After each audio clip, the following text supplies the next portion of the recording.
Hello, welcome to Ecotourism Africa Talk Show. We're going to talk about some hospitality professions in our industry.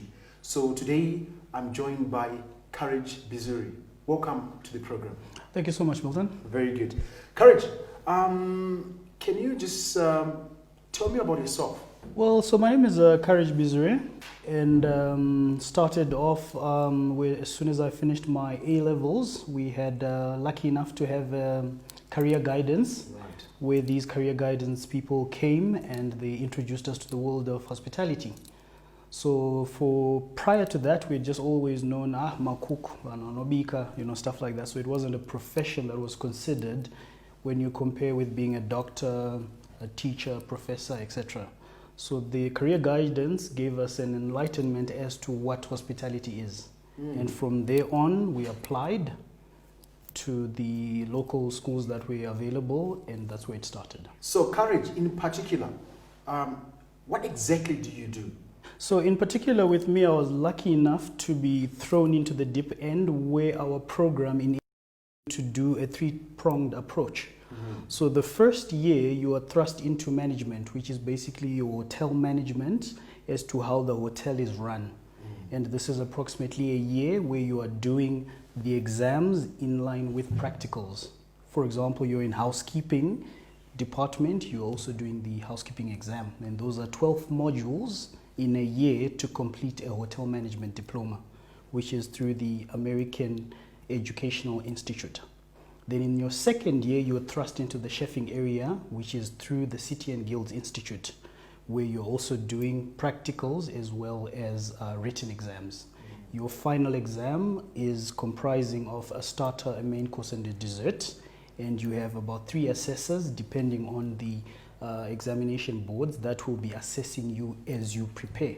So your menu presentation, how you wastage, and the final tasting. Then you are assessed on that, and then you get your rating.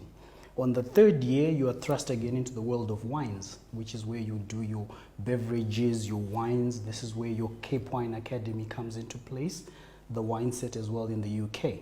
Then afterwards, the whole idea is to have an individual who is capacitated from the front to the back of house to the food area, and you become a complete hotelier. Have you worked on a different role in the hospitality industry before you became specialized into a chef?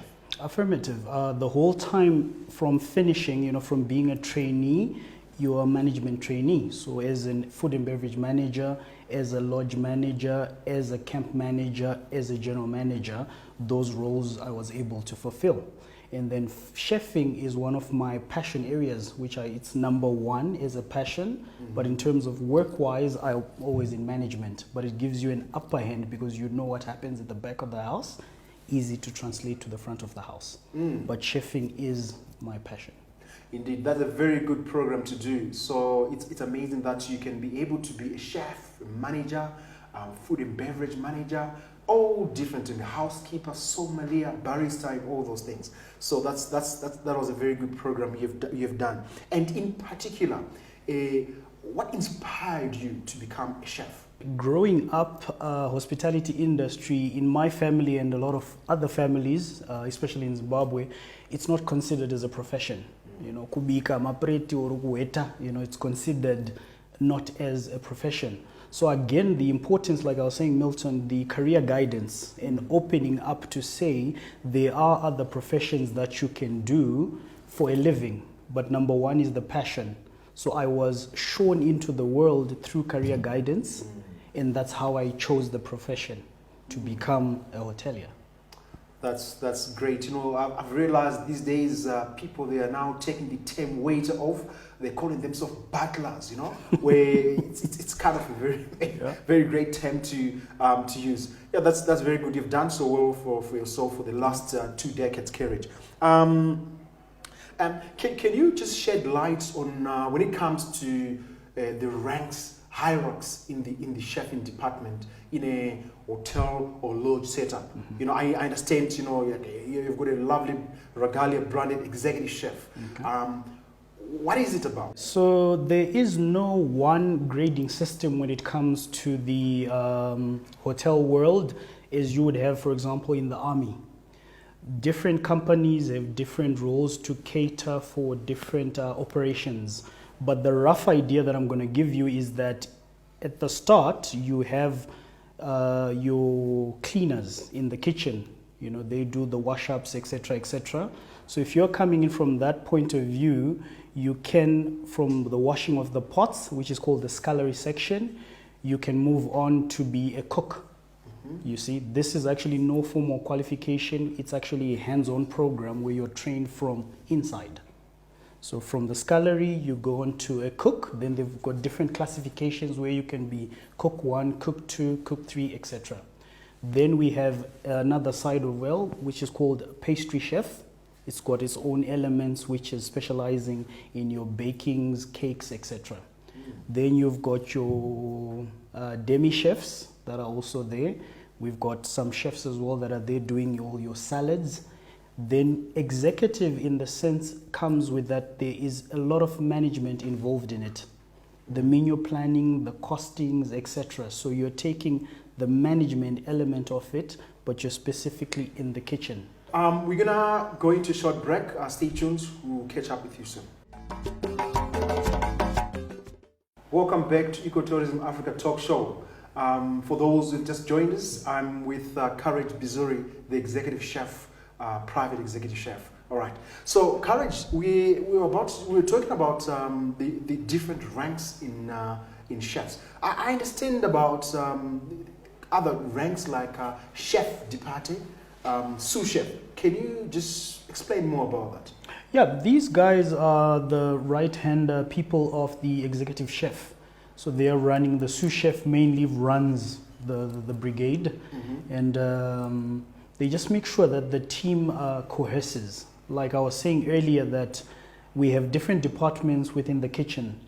The bigger the organization, the more stars it has, the more number of staff that you have. A pastry chef, as you would tell from the name, deals with your pastries. So like I was saying, that the kitchen itself, it's got an entire brigade, with the executive chef being the head of the kitchen. Right. Then the sous chef is his right-hand person. Then we also have different departments, like your pastry chefs are also in there, the scullery that is also there. So the executive becomes the link between management and the kitchen. So he has the skill of a manager, but also has the technical know-how or how the kitchen runs. You seem to have your tools which you always need to travel with as a chef. What do you normally bring in when you're coming in for your duty or reporting for duty? Okay, so as you're familiar, a tradesman and his tools. So when you have a passion for it, and when you start the actual training, you are given a list of the basic knives that you need for your journey. And usually for life, you can have these things or you can improve. I personally have got my own toolkit, which is the Heimler. So from the first year of training, which is about 2009, 2010, is when I bought this. And it's been with me on this journey. Hopefully, only death will part us, eh? So on this toolkit, Milton, there are an array of knives that I've got over here. So the first one here is what we call the chef's knife. This is your partner for life. This does multiple things, so you use it for quite a variety of things, but this is the big boy of the bag. You can just hold that, be careful, it's quite sharp. Lovely. Yeah, the sharper the knife, the less likely you're to get damaged. Blunt knives cause the most harm in the kitchen. Really? Yes. And then secondly, we have this one again, which is your general utility knife that you can use in the kitchen. So you can see that with the designs, they are different. Some have got, this one is entirely tapered from the back to the front, one steel. So it's got no handles, just the same thing. So the different brands that you have will offer different durability and longevity. So there are certain brands that are there that you can choose from. Okay. Then we have on this particular one, I'm sure all of us at home, even you, Milton, are familiar. Right. This is the bread knife. Okay. That's right. Yeah. Great. Then we also have this one as well. It also acts as a bread knife, but we also use it for carving. Okay. Oh, those carvings. Carving, yes, Ah, for good. when we've got our meats. Then, of Yes. course, your fork, which we use again for our braais and for dishing out different things. Okay. Then over here, we also have kitchen scissors. These we use for multitasking, cutting things in the kitchen, vegetables. We use this one. Okay. Then for sharpening, right now in the industry, we do have different sharpeners that are available in the kitchen. Some are more technical than these that work like sharpeners. You just insert your knife, it comes out sharp. But this is just your normal basic one that has been there for centuries. So you will have your knife. I'll just give you an example, and so it just works on a rotational system. So with more experience, you become quite quick. And it's also got the shield here so that you don't cut yourself. So it's always... So with experience, the guys can do it quite quickly without even looking at it. But I'm just, for the camera's sake, I don't want to cut myself on camera. I'm doing it a bit slow. So you pull, push, and this is how it works. Great. Okay. Then we also have a variety of knives that would fall under steak knives, paring knives. This is the family that is there also for the butter. Okay, and then we also have for your carrots and your peelers, this is what you have. And this is just your normal standard scooper. I've actually never used this one. And then for my one in particular, I also have a wine opener, which we call the waiter's friend, but it's also nice to have it in case you want to open wines, etc., etc. So this one that I've shown you is just the basic bag. They differ with your profession, and they also differ with how much you earn. Others that can go for as much as 200, maybe 300 US, and it can major from 12 pieces to 36 pieces to 46. There's also a cleaver, which is the big one that sometimes they call it a butcher's knife. There's also a mincer. So all knives will work with different departments. So for a butcher, a chef who's a butcherer, you'll find he will have the two that I've just mentioned. But for an ordinary chef and a startup, these are the knives that you need. But for any chef who's going to start, these are the two basic knives that you will need throughout your career. They will do pretty much everything. Then the rest you keep on adding as and when needed. Okay? That is very good. You know what, chefing is more like an art. So this is like a journeyman, you know, a mechanic, fit and tainer, you know, different professions. They have their own tools. Now Courage has been showcasing about his tools for the industry. It's quite amazing. There are a lot of things we take it for granted when it comes to knives in our daily day-to-day living at home, where we can use one knife to cut almost everything. Yeah. Peel up potatoes, cutting fish and everything. Yes. Now I've learned quite a great thing that you've got different knives in various food which you need to prepare. That is very enlightening. So stay tuned. We're going to go for a short break. We'll be back shortly. Thank you. Welcome back to Ecotourism. For those who have just joined us, I'm with Courage Bizuri, an executive chef. Courage, we're talking about the classifications of chefs. Can you just maybe shed more light on that? Yeah, very interesting. It's just one point that also I just need to go through. Depending on the organizations, I need to be very clear, depending on the organizations, which is the organizational structure, you do have chefs that go through formal training. This is where the title sometimes comes from. We also have our practical boards where you actually sit down for exams for trade testing, where you are a class 1 chef, class 2 chef. We have that in Zimbabwe. That also gives you your classification.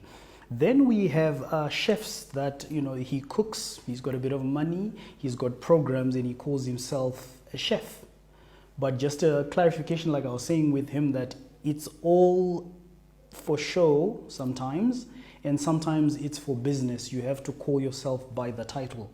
But not everybody is a chef, and not everybody is a cook. That's why you find maybe when you do events, you'll find a certain chef charges more than a certain, it comes with that classification. I just wanted to be clear about that, but you just don't give yourself a title, it comes with certain things to it. It's a grading system. In Zimbabwe here, we have got I believe we have quite great schools. What college would you recommend for somebody who is going through this program? Definitely Bulawayo Hotel School, very affordable in my own eyes, very affordable, and a lot of greats in terms of our industry have come from Bulawayo Hotel School. But again, in the world of internet, just Google, find out what is on offer. LinkedIn also offers people who've gone through the courses, what their experience is. So it's limitless now, where you can do it and how you can access the best education in any given field. So Google. Which institution have you gone through? We used to have what we call Hospitality Training Institute, run by the late Morel Hayes, and it was through Mandel Training Center, and they used to offer everything. So again, you would have your American Embassy linked there, British Embassy linked there. This is when you would have your City and Guilds and your American Hotel and Lodging Association linked there. But there are various other areas that you can access to be able to give you the best, because again, the brand of what you trained with also holds water in this industry. Courage, coming back to the cuisines, what preferred meals would an international guest, when they come on an African safari like here in Zimbabwe, what do they prefer to eat, and in terms of preparations? Again, just because we are in Africa does not mean we have to be cooking mediocre meals. Again, we are up to the level and the standard. We know what the trends are, what will be the highs of the season for the summers and for the winters. So again, we are playing around with our local fresh ingredients. For example, in Zimbabwe, we've got the best bream, which is being supplied by Lake Harvest and a few other suppliers. We've got the best beef. So we play around with those ingredients to give our guests a unique cultural excursion into our meals where they feel our culture. So to be specific into like, is there a specific dish or this and that? Not really. We play around with the ingredients that we have to give our guests the best. So on a lodge setup, tell me, how will you be able to cater for certain dietary requirements, because you get somebody who is lactose intolerant, somebody who doesn't eat fish, pescatarian, is that the term? Definitely. And all those things. How will you be able to do that in a short space of time? So usually, in an organization where things are planned, everything boils down to planning. We have our travel agents, we have our marketers. With the moment the guest makes the booking, this is when they fill out a form, whether it be on the internet or they relate to their travel agent. We do not eat this, etc., etc. Who is allergic to what? This is where we get the information. Some few days before the clients have arrived in camp, we already have that information and we shop accordingly. We also do our briefings in the morning, briefings before every meal, which guest eats what, etc., etc. Again, as is with management, when the guests come in, I in particular will meet each and every guest as they come in with the general manager or the lodge manager. This is where we pick up personally, Milton, what do you take? What does this? And then I have that on my notes. From there, straight to my kitchen, straight onto the board, briefing with the staff, the waiters.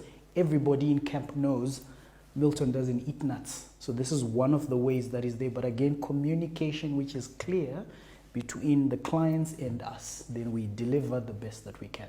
Now, Courage, take me through your day-to-day operation. How is it like? Can you just explain more about your day, how it gets unfolded? Okay, so I'm just going to take it from a safari point of view, where our day usually starts around 4 o'clock. This is not every day, but usually starts at about 4 a.m., where we are in the kitchen preparing stuff for the guides to take with them.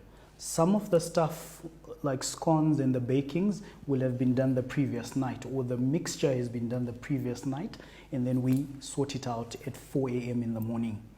Then we meet our guides. We have a basket that the guides will take with them for the game drives. So usually the guests do not eat breakfast. They normally have just a tea and a coffee in the early mornings, straight into the boats or into the game drives, because the earlier it is, I'm sure you'll agree, the more that you will see, because a lot of activity has happened at night.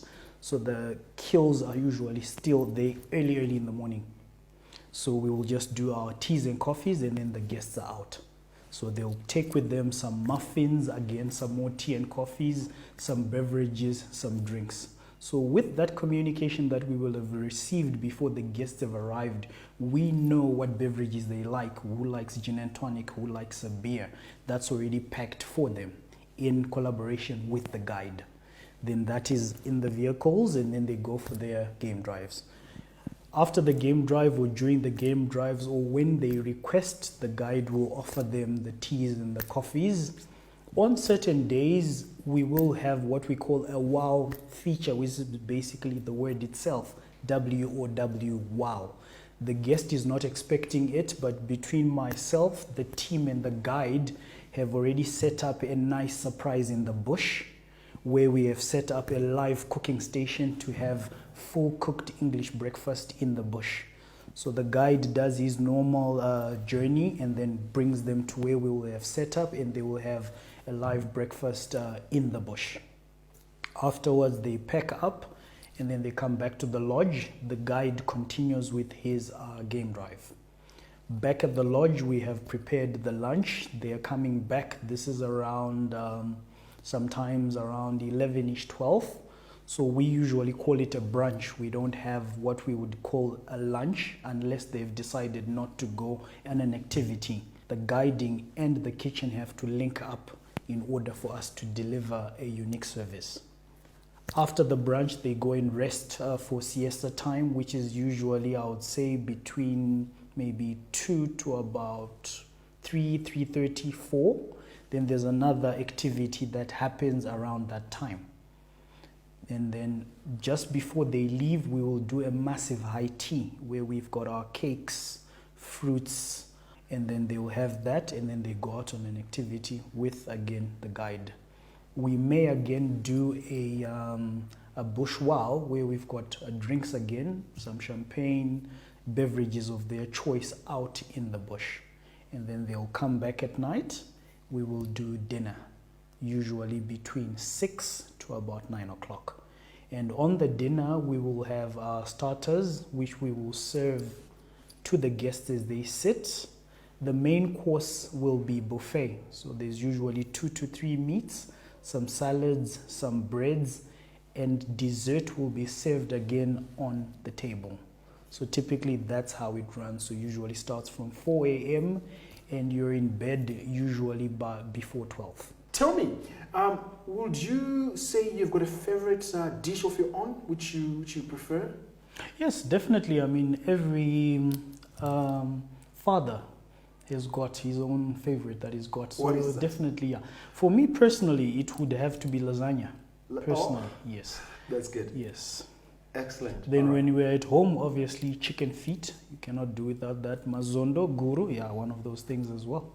All right. So would you get some guests who are really requesting you to have like some very authentic, you know, like they want to have something which people have in the village? Because sometimes when the guests are coming in, they will drive past the village and seeing the ladies and the guys out selling mopani worms and all those. Will you be able to cook such a thing?